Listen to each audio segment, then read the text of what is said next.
What is up, Heat vs. the World Nation?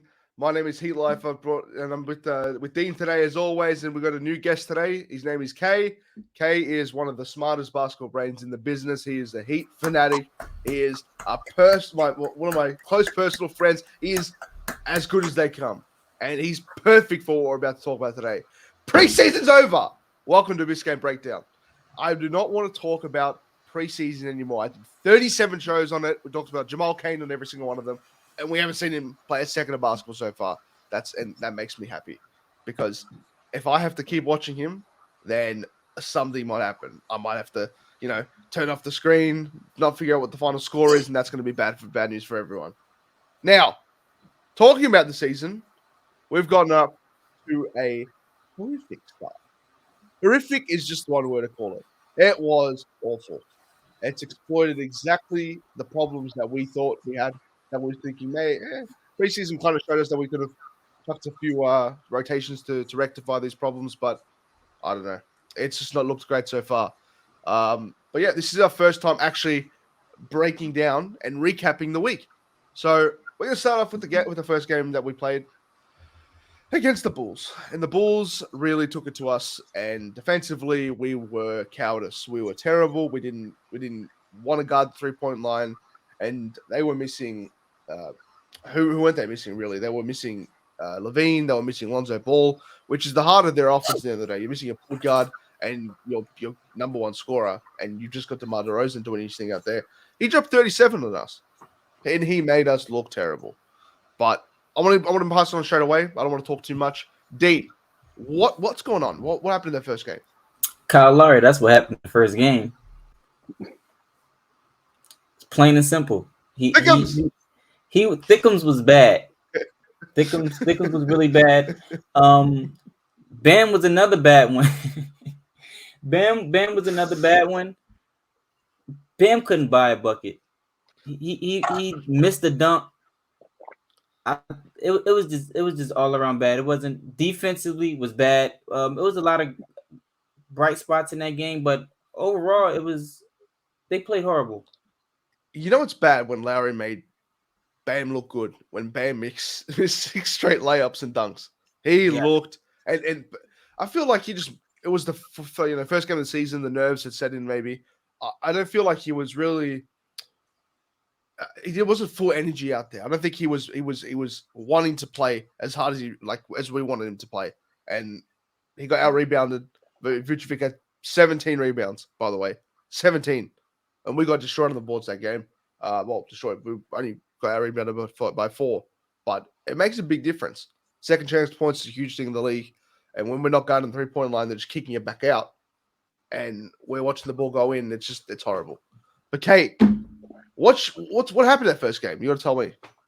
I would say that it was a lot of the same thing that went on in Boston, and I'm not gonna get too far ahead of myself and get too far ahead of you guys, but just to make a point, if you'll notice in Toronto, they were connected. There was less lapses and key moments and key stops, and I think that's really what reared its ugly head, not only in the first game but the second game. But since we're talking about the first game, I'll use a moment there. Late in that game, I want to say with maybe about 4 minutes left, DeMar DeRozan had a drive from the top of the key where he called for the screener, ended up with Max Strus on him, and when he was driving to the cup, Bam Adebayo helped late. Kyle Lowry was on the perimeter. He didn't even rake in to kind of divert the man. It was just a lot of issues, lapses. I don't know if they were a step slow, if they weren't on the same page, or if the execution just needs more fine-tuning early on. But it's a connectivity issue, man. And of course, as we discussed in a previous show, when you make shots, everything seems easier. But when you can't make shots, you have to get stops. And they just couldn't get stops. And DeMar DeRozan was making shots. It's a formula to lose. Yeah, it is. I think overall, the team played pretty well. The team played pretty well overall. Defensively, they were to Miami standards, they were bad. Now, if to any standard, they were bad. They were playing terribly. Yeah, I wouldn't say there was whole strings of possessions. Well, you have some teams though. You have some teams though that's okay. So yeah, like for Brooklyn, for instance, for Brooklyn, that's a great defensively night for Brooklyn. For Miami, that's horrible. That's a dangerous game to defensive get end. into when you're playing relative ball. When we were looking at which team, compared to what team, what would that be a good performance here and there? I don't know. Right.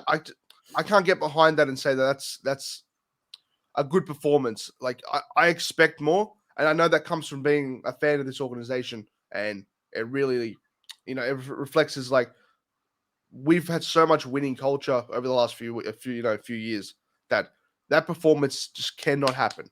I think that speaks to exactly what he's saying, though. Because I leaned in and agree with him, I want to say let's change it up here. Then you spoke about a winning culture, and because of that culture that has been established, and the way that this particular team and organization goes about winning, even if we don't call it good, we can say that it wasn't terrible, but it isn't where they need to be, where they should be, and where we're used to seeing them be. And that's the issue, I would say, at its core. It's It's just, and then, like I said before, all the team played pretty well. That they played pretty well. It was just, certain players didn't play their part. Like Kyle Lowry, for instance, he's one of them who just didn't play his part. You just can't, as a starting point guard of this team, you can't go 1 for 7 and shoot 0 free throws. Bam on the other end, he had a bad offensive night. You can't miss 3 layups, a dunk. I mean, it just can't happen. And you can't let DeMar DeRozan score 37 points as the only dominant ball handler on the team or go-to scorer. You just it should have been a better. They're in a score really system confident of doing anything. Yeah, it was just bad. It reflects poorly because I feel like player performances can get turned around. Like that's the least of my concern. Lowry not playing well is the least of my concern. When I look at this team right now, it's the systematic problems that we have. The one thing I noticed as well is Spo's trying out a lot of different rotations, and some of them look bad. There's a lot of Max Strus, Duncan Robertson minutes together, and that can never happen, in my opinion. Those are slot-in players. Those are slot-in players. They are not system players that would work well on the court at the same time. They never have, and they never will. I disagree, but we'll talk about that as we move but forward. who are you surrounding them with? Unless it's going to be a team, unless you're taking off Tyler Hero and basically replacing his production with Max Strus's, keeping Lowry in, keeping Jimmy, and keeping Bam in, and you just keep Duncan and Strus in. That's the only time I can see that entire team working. I'll take Larry out and put Gabe in for Larry if we got Max and Duncan at the same time. I wouldn't have Max, Duncan, and Larry in it together. I plug Gabe in. Right. So you think that makes that viable? You think that makes that a viable lineup? Absolutely. Well, I don't. I don't think it's good. Now think about this. Think about this. Once we finally see my mans get on the court, if you can add Oladipo to that mix, and you're looking at Gabe, Oladipo, Max, Duncan, and then just pick a big, whether that be take Duncan out of that and look how much better we are. I mean, but see, what you're doing right now, I think, is criticizing something that doesn't deserve criticism because, as Dean mentioned, one, we haven't seen Duncan a ton this year. 2, when we have seen him, he's actually been pretty good. Offensively, he's been good defensively, too. If you look at the Toronto game, I hate to get ahead of myself. There was a sequence where Duncan forced the steal, came down, let the man fly by. I'm talking strictly from game 1 here. Hold on. Okay. I'm talking strictly from game 1. Okay, I'll tell you what, though. We'll stop making overall because it sounds like you're making grand proclamations, but then want to hold me to game 1. The only grand proclamation of I'm going to ever make right now is that Duncan Robinson is not a good player. And that's a grand proclamation. That's just I can't get behind the fact that I have to admit for even 1 second that I like the way he plays. Okay, fair enough. We can live there. We're going to wait till we talk about game 3 to hear what George got to say. We'll talk about game. But before game 3, we're going to talk about game 2 because that's the big one. We all wanted to see this. The return, the repeat. Why'd you get so depressed, Dean? I'm sorry. Like, did you see the depression, just bathe over Dean's Look what the Celtics are doing to my boy. Look what the Celtics are doing. This is the Celtics' fault. I blame them. Well, these Phillies 0-3. That's the good part, but that's his home city, though, man. That's his home state. That's sad for him too. If we'll, I don't know. It's the Dean's just having a good time with this. We're 1 of 3. They're 0 of 3. It's not being good in the life of Dean right now. But Dean, in the sports world, will be okay. All right, we're the Heat. We always come out of it. Hopefully. Talking about the Boston Celtics, that game was interesting. You know, and that's where I feel the bulk of our talk is going to come today is when we're talking about that game. We came in, I honestly thought that we were going to get blown out. After seeing us in game one, the fact that we lost to an undermanned Bulls team, the Celtics have a point to prove. They've got no Rob Will, new coach, but the defense, they played phenomenal defense that entire game. They really did. Their switching was perfect. Their players looked up for it. The effort was there. But you know what? There were moments of that game where we showed some fight. So and we actually took it to them, and I was happy. But there were still some performances from some players that led to the overall demise of the team in that game. Kay, I'm going to move to you straight away. Who really impressed you and what really upset you in that game? I would say, of course, my man Big Max impressed me, but I knew, Max has so much game. He just has to learn that he has so much game. He has to remember to get to the mid-range, he has to remember to go to the rim. I would also say, am I tripping? Yeah, no, not that game. I'm sorry, that was the first game. My bad. Definitely tripping. I said, wait, not that game. He went negative. He went minus 25. Yeah, not that game. I'm sorry. I confused it. See, you guys are throwing me off already, moving too fast. In the Boston game, I don't really have one impressive person. I think the team impressed me. It goes back to that thing of making shots and missing shots. Yeah. And I just think we missed shots in that game. We went 8 of 36, and when we made a couple of shots late in the game, we had a chance to come back. It was a game of runs. It really was. And then there was that third quarter when we were close. I think the score was we were down by 2. This might have been early in the fourth as well, where Caleb Munn had an open dunk and blew it, and then they went straight away through a corner 3. We're down by 5 at that point. And it just felt. Well, see, do you count that? Do you chalk that up, though? Do the early season rust, or do you chalk that up to Boston's defense? No. No. It cannot be early season rust. I don't want to hear early season rust. I'm just asking, though. We saw early season rust against Bam. Caleb hasn't played before for this particular team with this unit for as many minutes. So, but you're right about that. But the thing is, he had played with this team. Absolutely, he know the system. He know the guys. They've been with this team. Different role, though. Different role. You're right. More's asked of him now than before. This team been together for 3 years now. Caleb's only been on it too. Besides Caleb and Larry, they've been together for 2 years. But this team, constructed team, been together for 3 years now. I'll give you that. There should be no excuses on how horrible they've been playing in the beginning of the season. So I don't want to really hear too much of early season rust. That comes down to those two things. Is it a personal thing or is it now a team issue? Because I feel like it's personnel. I think it's personnel. Pat haven't put the right team together. That's just my opinion. See, yeah. This team I think Spo deserves a little bit of I'm not going to say it's not slander, it's not criticism, it's more criticism than anything. I won't lie, all right? I'm going to criticize him a little bit. Yeah. I don't feel like he's been doing the right the rotations have just been chalked in my opinion. And that's what I've noticed for the first 3 games. They're still finding their way. Yeah, but they walked into the season talking about being a more offensive team, being a smarter, more offensive team. And that plays against the image of the Heat over the last few years, which is defense first. Defense wins championships. I've seen it.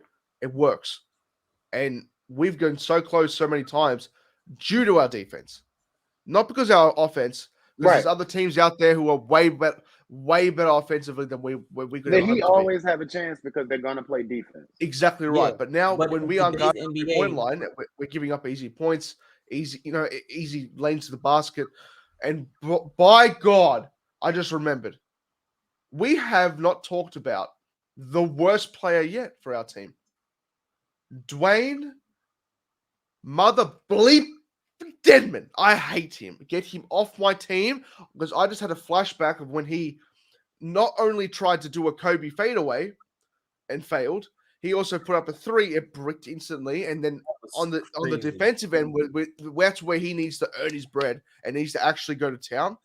He ran out of the paint and flashed to the arc and just let Jason Tatum come in for an easy layup. And Dwayne Dedman was looking there like, where am I going? Where's the ball? What am I doing? That's the You're player not a that he basketball is. player anymore, my friend. He needs to, and that contract does not look good either. We re-signed It him. He's still on looks 10 good mil. to me because it's a great tradable contract. Look, It's that's a the great only attachment. upside.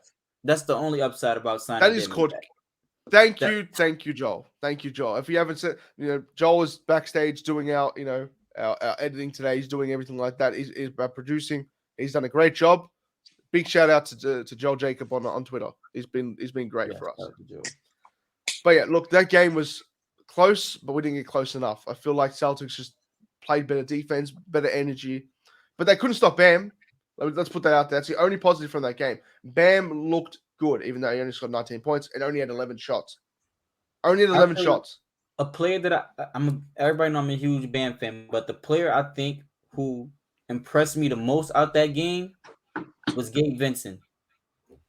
Gabe Vincent he came in, had 17 points, had key defensive stops late in the game, shot 7 for 13. He showed fight. He showed fight in the fourth quarter. He looked great. He was good all around the board. Too bad so many Heat fans already turned off their TVs at that point. But and then you get to actually see it. But I won't lie. I was sitting there going, okay, where was this before? Where was it in the second quarter? I'm sorry to cut you off, but do y'all guys think he had a better performance than Tyler Hero that night? It's tough because they're playing in different roles and you're asking different things of them. But I couldn't. If you did see it that way, I couldn't honestly refute you. But you're asking different things of them and they're receiving different attention. You know what I mean? I think if you could take the defense of Gabe Vincent, if you could get the defense of Gabe Vincent, just put that into Tyler Hero right now, he'd be a phenomenally better player. I think he had a better performance than Tyler that night. I mean, Tyler, he had 25, but he got that on 21 shots. Defensively, he were horrible once again. He didn't get better on defense. No one can say to me that he got better on defense. It's just not possible. It was constantly they were hunting number 14. Every time they seen number 14 in the red jersey, the eyes got lit up. There's just no way. The reason why Miami lost that game is because they were just horrible shooting the ball. Like I said in a post game show, that three-pointer is going to matter this game. They shot 8 for 26 from the 3-point line. 30%. It was just bad. One thing I was confused about this game was Boston turned the ball over 19 times. So Miami only, I believe it was 8. I think it was 8. I think it was 8 turnovers.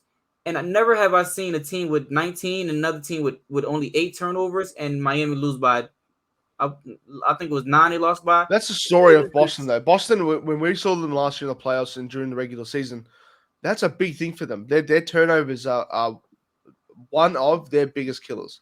Yeah, absolutely. But see, the thing is, Miami couldn't capitalize off. That's what I was about to say. That's where it comes back to being our problem. And that's where I say they fall short on the offensive end. They don't have that go-to scorer, that guy who can consistently give them a bucket.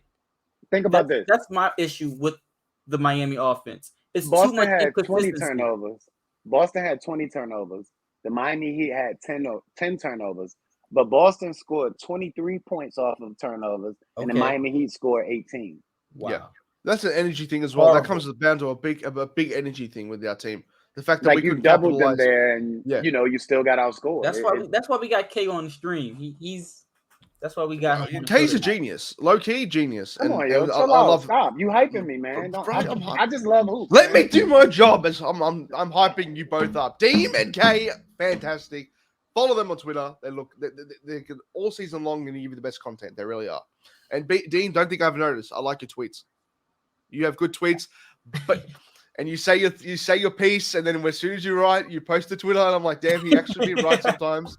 And I'm like, all right. I was almost right about my Bam Boston prediction. I said 25, 8, and 4. He had 19, 8, and 5. I knew it was close to 2010. You know what I mean? You could smell that one coming. But he had to. Bam had to be the guy to play 40 minutes that game, not Jimmy Butler. No, Bam on the floor plus 20 minus, plus 20 on the plus minus. And look, I know plus minus has its own nuances, its own flaws. I love that stat though. I love the Play, plus minus. but stat. 11 shots. This is the What one time happened to without Rob Bam? Will. What happened to This Bam? should have been a More aggressive. 22 shot performance by Bam. Absolutely. If you're versing Al Horford, he looks like a retirement village. Put him in the hospital. Back him down. Do something. But no, it was absolutely Kai. We got kind subtle Bam that we need for when the Heat go and do their charity work or something like that. I was handing out Brett muffins in the morning. I don't want that Bam. Not against the Boston Celtics. Please kill them. Anyway, talking about losing, we're 0-2 at this point, and it's not looking good. But yesterday, I was blind drunk because it was a big birthday. We had a lot of celebrations, and I was watching our team play, and I'm like, you know what? If there's any time for a Heat team to win or a Heat team to fight back, this was the time. And did we fight back? Kind of. That's the fighting we did. I watched the game halfway through, and then I was just out drinking with my friends, and then I came back home. I watched the whole game again. It was interesting to say the least. It was an interesting game. We won. That's the good thing. We're not 0-3 like Philadelphia, yay, or the Lakers, by the way, which live lost on because they were up by 8 with 4 minutes left, and they couldn't even stop Dame Dollar. But Dame Dollar's Dame Dollar. It is what it is. They couldn't even stop Dame Dollar. You make it sound so. I mean, new age Dame Dollar last year and to this year doesn't look that hurt. great. Yeah, hurt. Man, that was the rules that killed hurt. Schmert, huh? Okay. Hurt. Tanking. Tanking is a thing, and Adam Silver's watching you, guys. If we're the only team who's going to believe is actually not tanking is us, but if we lose on purpose. I'm sorry. You said that word. Have you guys seen the fools on Twitter that have said the agenda is real and they're saying Pat Riley fooled y'all with Wembayama? Like I can anybody that I will lose 72 games in a season. Don't test me. I will do that. Anybody that ever associates the Miami Heat with tanking needs to, rescind their. It's not real. If you that's it true. Won't if happen ever. No, it won't. It won't. But you know what? There's a team out there that won a couple championships and then hit the soft. They didn't even hit the soft reset. They lost Kevin Durant. This is the Golden State Warriors. They were bad for a year because everyone was injured. They gathered all these draft picks and they got everything in, and now they're a super team with a super young core, and it's looking better on a $500 million. Well. I would say, that's different. That's unlike different Miami. It's good for them, but it's not good for their wallets because they're paying $500 million for that team. If we lost Bam and Jimmy for an entire season, we would probably take that same path. If we just lost Bam for a whole season, we would be 15th. Bam is the most important player on this team. Full stop. Well, I agree. I wouldn't say agree. 15th. I agree with Bam is more important. You take Bam and Adebayo off this team, I'm going to tell you the players that won't get a game because they'll be that bad. Duncan Robinson, Hayward Highsmith, Max Strus, Dwayne Dedmon, Gabe Vincent, Tyler Hero would never have got paid, and Caleb Martin would not be in the rotation. I think Tyler still gets paid, but it's not. He helps every single one of these players exponentially. They should be giving half of their contract and just putting the money into his account. Sure, direct deposit half to me, half to Bam, half to me, half to Bam. No, absolutely. Okay. Duncan Robinson, I'm agreeing. 75% of that money is Bam's. I agree with you, but I'm going to counter here with 3 things, and I'm not going to poo-poo on my man because he's my guy. Yeah, you have a point. That's the first thing. Second of all, imagine if he actually shot the damn ball, how effective he could be in helping his teammates get their other stuff off. And thirdly, I can't give you that because whereas he does so much of that ancillary stuff that does allow them to do what they do, you have other bigs such as a Christian Wood or either Domantas Sabonis who with their own offense provides that same type of distraction or that same type of clearance for their teammates to get themselves going. So, I mean, it manifests itself in different ways. If he was a guy that took his 18 attempts. It's a false sense of vindication from the organization as well. It really is because they give him, and the fans give him all this praise. I feel like he's become comfortable in that role. Absolutely. Of just trying to help people out. And I want Udonis Haslem with all that money that he's got just to grab Bam by the shoulders and be like, come on, son, do something, please. And then slap him around a little bit and then send Duncan out the door just to get the hopes higher. But that's just me. All right, we're getting off track. We haven't talked about the. You're gonna trade Duncan one way or another, huh? I would trade him for a Kit Kat and a half-eaten, like, yeah, I don't know anything that you guys. I don't know the candy you guys like, but like, I would trade him for you like, guys. Who are you guys? You both of you. I'm sorry. I didn't mean that. I'm just messing with you, bro. I would trade him for a half bag of Skittles right now that have been dropped on the floor. Okay, A shrimp and a Barbie. For a shrimp on the Barbie, mate. One shrimp on the Barbie. That's it. I would trade Duncan Robinson for that. Not some shrimp. A shrimp. Big news flash. By the way, we don't do that. We don't put shrimp on the Barbie. I know. We grill them on inside the kitchen, or we put them in the oven, or we just eat them raw. I like them raw. I like to eat just peel them apart. I'll put them in the fridge and then put some lemon on that. And it's beautiful. See, now you know how it feels. It hurts. I'm sorry. I didn't mean it to you, Kate. I'm sorry. All right. Anyway, back to the Raptors game. We haven't talked about the Raptors game at all in the last 8 minutes, but that's fine. Look, we won. That's a big thing. We won, and I want to give praise to Max Strus because he really did show like. That's what my brain was going. Yeah, before, and I knew they were saying. To watch him, he went 8 of 14, 20 points, 5 rebounds. But besides all that, I don't even look at the box. I don't even want to look at the box score. He showed some actual presence out there and had gravity towards him. I didn't even know. I didn't care about what he was, like, how many points he scored by the end of the game. But he was demanding the ball and he was making shots. That's what we need. And that's what we need from him. He's a shot maker. With Tyler Hero coming into the starting lineup, he needs to replace that. And it's the first time I could say off the bench, he really did impress me. Something fierce. Actually, no. Against the Bulls as well, he played really well. He was going shot for shot with Goran, but we should not have even let Goran do that thing anyway. But back to the Toronto game. When number 7's guarding him. It's true. But Dwayne Dedmon also looked, terrible again. I just don't like him. I don't like him at all. I'm sorry, but I just he doesn't feel a need. What does Spo see him like? He must got some dirt on Spo or something because I don't understand how he's even in the 100%. Rotation. Like 100%. No, you know what? He's not even our second choice backup guy. He's not a backup center. That's Omiya. Omiya's again. And by the way, it's not any better. He moves like a rookie. No, I think he's way moves better than Dedmon. Pawn on a chessboard. That guy just moves. Yeah, he's bad. Left, right. It's not good. He does not. I disagree with you both, but I won't mass opinion. Man, did you see him in preseason? We don't have enough. I will live reenact what he did in preseason. We don't have enough sample size. We seen him play last year. Who? Dedmon? Yeah.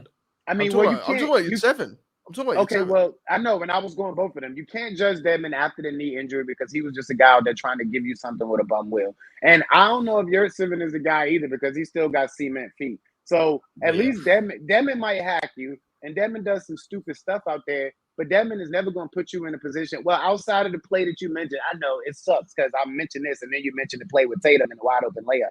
But Dedmon is rarely going to put you in a position. Look, it's just PTSD at that point. It's PTSD. After I saw that, I was so shocked at the line. We went from being, was it up? No, we weren't up at all. We were like really close to the lead. And the second Dwayne Dedmon checked in, we had given up 8 points in like how many seconds? I don't know. He killed us. He killed our offense in every way. I think you know how hard it is? You know how hard it is to get I think your plus minus was negative something, negative 20 or something like that in like 8 minutes. Do you know how hard that is to do? Dwayne Dedmon didn't make it look hard. And that's why I like plus minus, but I don't, because I think we don't put enough merit on everybody else's performances. Like Dwayne Dedmon isn't Bam Adebayo. He isn't somebody else. So just like Dwayne Dedmon has to do his job, everybody else has to do their job and transform or move differently according to who your personnel is on the court. I'm not saying Dwayne Dedmon has been good. Do not confuse me. He needs to be a lot better. But I think that everybody else, you know what I mean, has a part to play. Would you be willing to give him that chance? No. Oh, Dedmon? No. Yeah. Would you give him the chance to prove that he's still a serviceable big man? Or would you if there was an offer next week would say if someone traded for him next week and we had to give up a we used him as salary filler, would you be upset?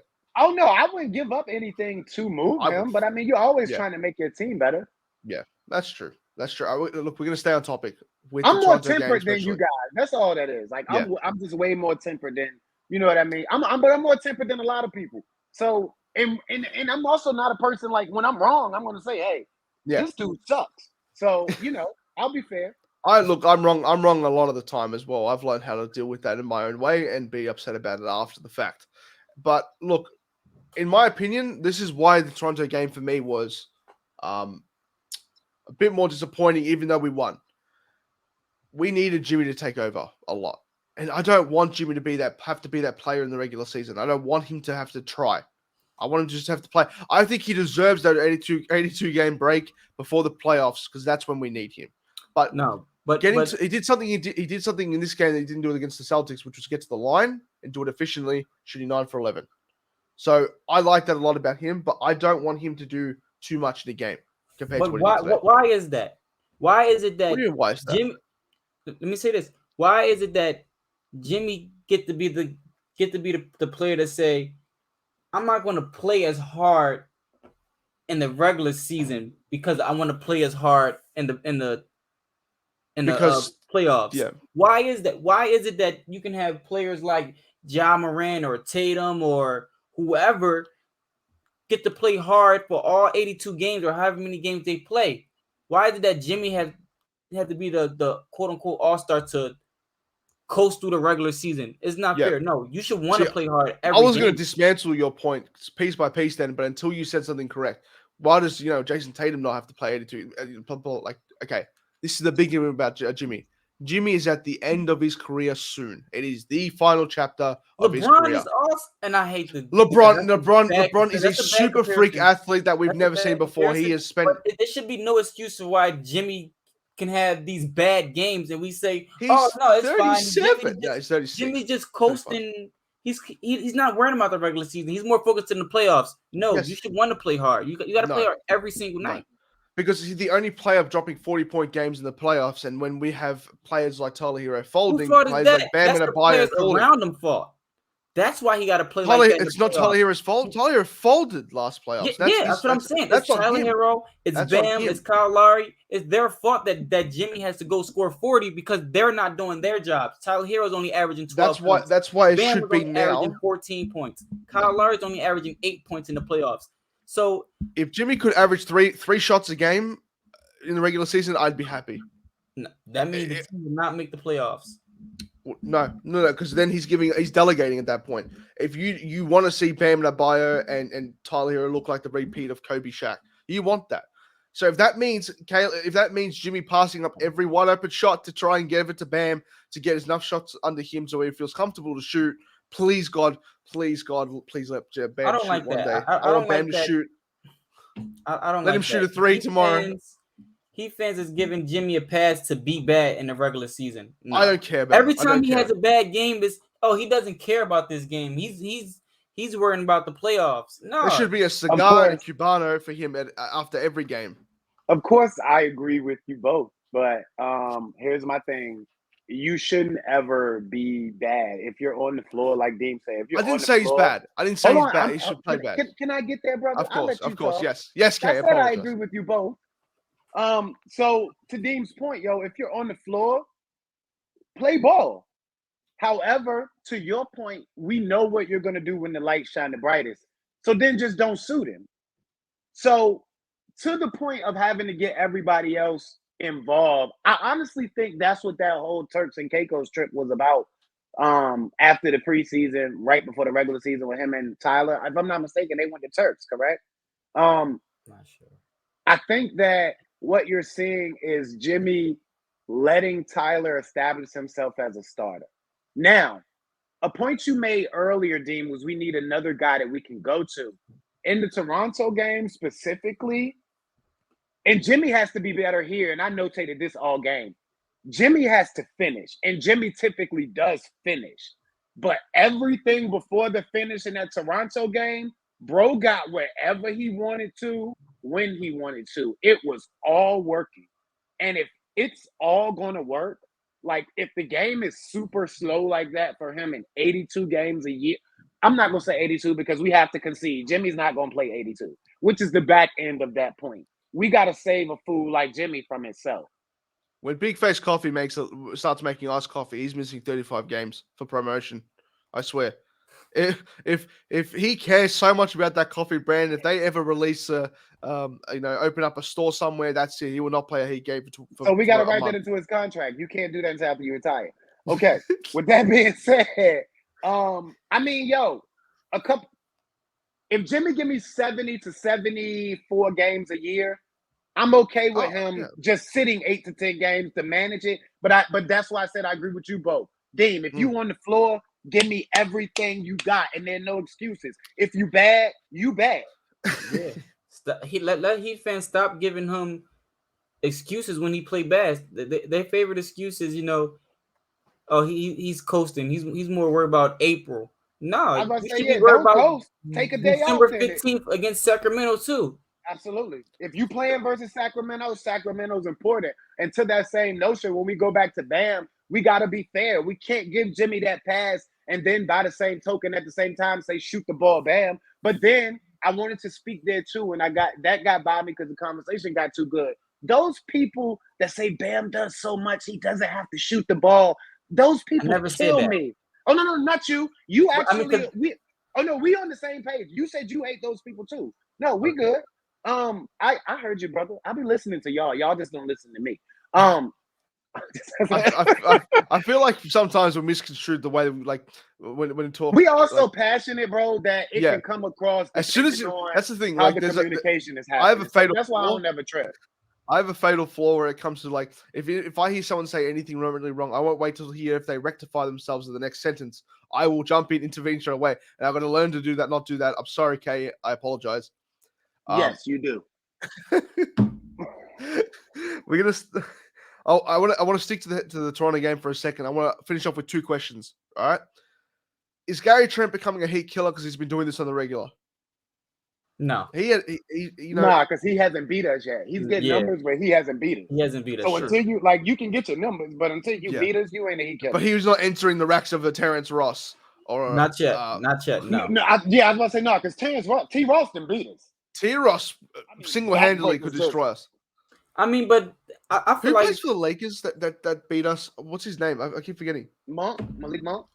Malik. Oh, he'll murder him.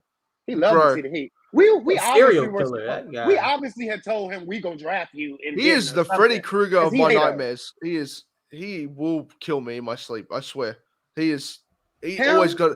Bryn Forbes, Derek White got a little bit of that to him. I mean, I'm sorry, did I bring up bad memories, guys?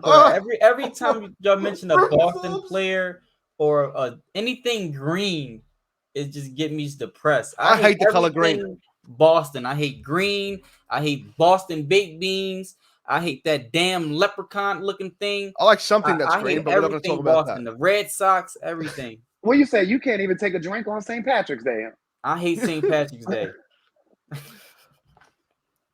I like something that's green, and that's money. Joel has inked us to big contracts. $20 million a year is paying us all to do this. Thank you, Joel. Thank you, Heat vs. the World Network. I'm sorry, I need to speak with Joel. Did I miss that memo? You can talk to HR, talk to Heather G. Okay, all right. She will help you out with that. We will do that. Situation. And also, this is the player I want to talk about, is Precious Achiuwa. He had an amazing game yesterday. He had a phenomenal game, except for that one moment. Tyler Hero stopped doing dumb shit because you mean little bitty Precious Achiuwa? Yeah, that is yes. Let's see what Tyler needs to do is at the end of the game when we're smashing them and blowing them out. That's when you do that.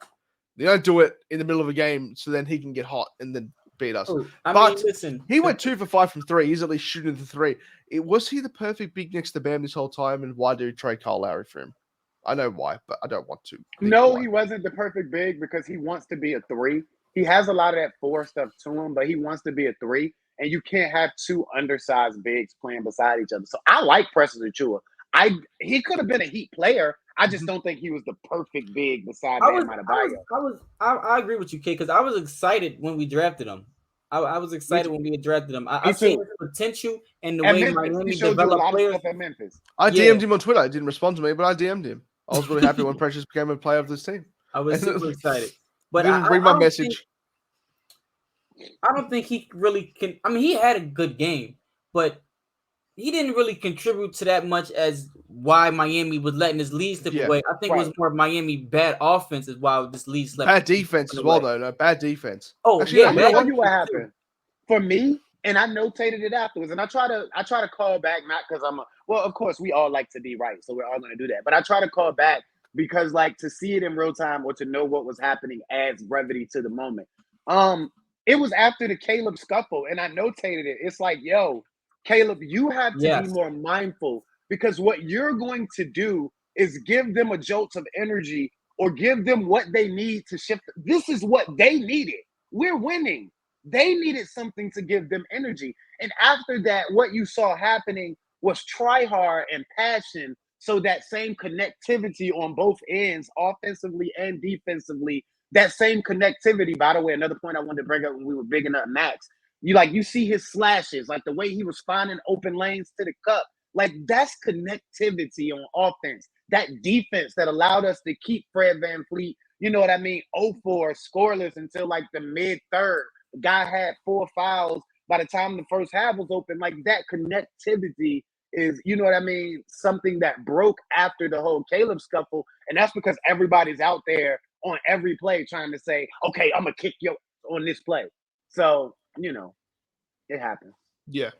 I agree. But my thing is, I think what hurt us was we didn't get much from, you know, 2 of our top 3 best players, and that's Tyler Hero and Bam Adebayo. I mean, combined, they only took 16 shots? I believe 13 shots. Problem. That's the problem. That was the problem. We're 14 shots. Games in, 14 shots they took combined. We are 3 games in, and we have still not seen Bam really take over a game. We haven't seen him take them. Max Strus had the same amount of shots by himself, and that's damning. That's damning. Bad. How do you only have 8 attempts? Yeah, I mean, I love Bam, and I see his value to the team a lot differently that maybe other Heat fans haven't seen. But Bam he got to step up. He got to play.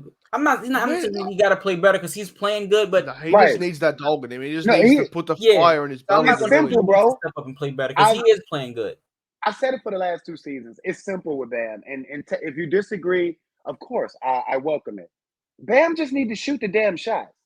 If he takes 15 shots a game, good stuff will happen. That's it. Yep. He does everything else well. He works hard. He plays defense. Intangibles are there. He's a guy that helps your team in all facets. He helps other players be better. He makes sure that, you know, things happen the way they're supposed to. He covers up for mistakes. He just doesn't shoot his shots. Yeah. Well, look, I think we've covered enough today. I think we've done a lot of, we've done enough of a breakdown where we can comfortably say we've covered the 3 games efficiently. So are you guys gonna have me back again? Did I do? Oh, good? Mate, you are replacing me all the time. Absolutely coming back. No, it was actually an absolute pleasure having you on, Kay. I really do appreciate you giving me the time to be here. Through, bro. I appreciate it. And Deem, as always, Deem, you're just brilliant. We found a diamond in the rough. You are like the G League prospect that's come up, and now you're playing like a max contract sort of player. And you call him Scoot Henderson? What? Wait, what'd you say? You called him Scoot Henderson? I did not call him. You know, he is. Oh, he is. Sorry, He is Duncan Robinson if he never went to bad. If he never played badly, he's Duncan Robinson if he averaged 35 a game. I'm dunking if he shoot 42 from the 3-point all season. 42, man. You're shooting 49% at least. But anyway, thank you all for joining us on the breakdown. And Joel, play my music because we out.